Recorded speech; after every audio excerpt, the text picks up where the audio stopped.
As a lifelong Miami Dolphins fan, I've grown up accepting that there's been little to cheer about since the 1980s. Along with the stars of Miami Vice, the glory days of Dan Marino are, unfortunately, long gone. Every football season, the dreams of Dolphin fans are crushed yet again, and we soon find our eyes turning toward Dwayne Wade and the Miami Heat for solace. Yeah, that's right, screw LeBron. Anyway, point is that even when the Fins are really sucking, there's always one golden ray of sunshine: the Miami Dolphin cheerleaders. Aside from the Cowboy cheerleaders, who come a close second, no one compares to the girls representing the 305. They have the best routines, the brightest smiles, and pom-poms to die for. Who cares if the Fins don't make it to the playoffs this season? Again. I can sit back, smoke a Super Bowl, and watch those athletic, amazing women do their thing all day long. The majority of NFL cheerleaders are not just ditzy pieces of ass, they're either college students or professional women.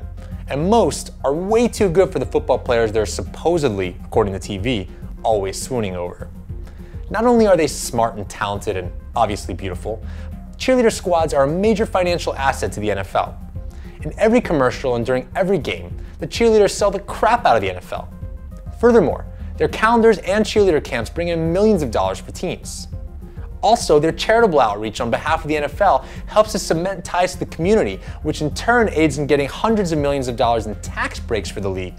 But that's another story for another day. The point is, when you look at the value NFL cheerleaders bring to the game, it's almost impossible to believe that these smart and talented ladies are making way less than minimum wage.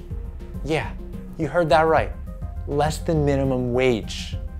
Now, we all know that star NFL players can make millions of dollars per game, and that even the bench players can make six-figure salaries per season without ever stepping on the field. Even many of the team mascots make more than 50 grand a year. I paid $40 for this Dolphin t-shirt. $40, because it's an official NFL product.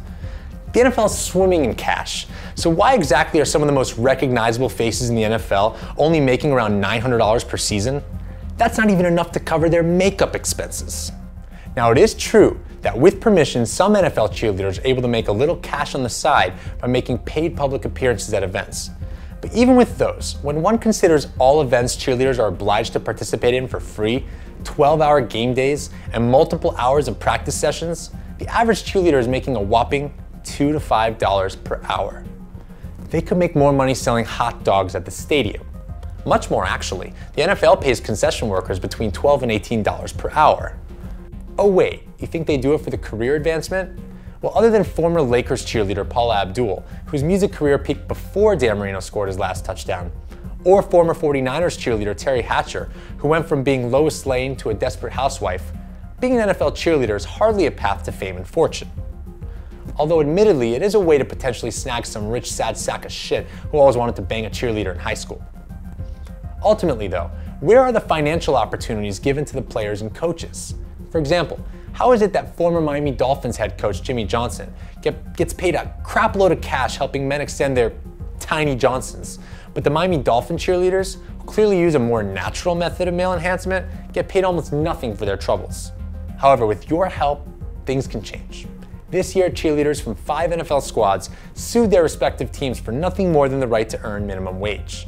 Athletes and dancers from the Oakland Raiders, Buffalo Bills, Cincinnati Bengals, and New York Jets took legal action, and it's already working. The Oakland Raiders announced at the end of June that they're going to pay their cheerleaders the California minimum wage of $9 per hour. But there must be more public awareness of these actions if we're going to convince the NFL to make a change across the board. What do you say? Should the NFL ensure cheerleaders are paid at least minimum wage? Leave your comments below, and don't forget to subscribe. My name's Steve Burke. Thanks for watching 4TT News.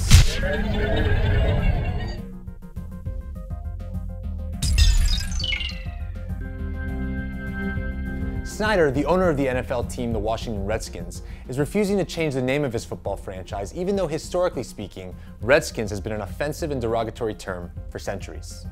The true origin of the word Redskins has been lost to history, but some sickening evidence points at it originally being used to refer to the bounty paid for the bloody red scalps of Native Americans.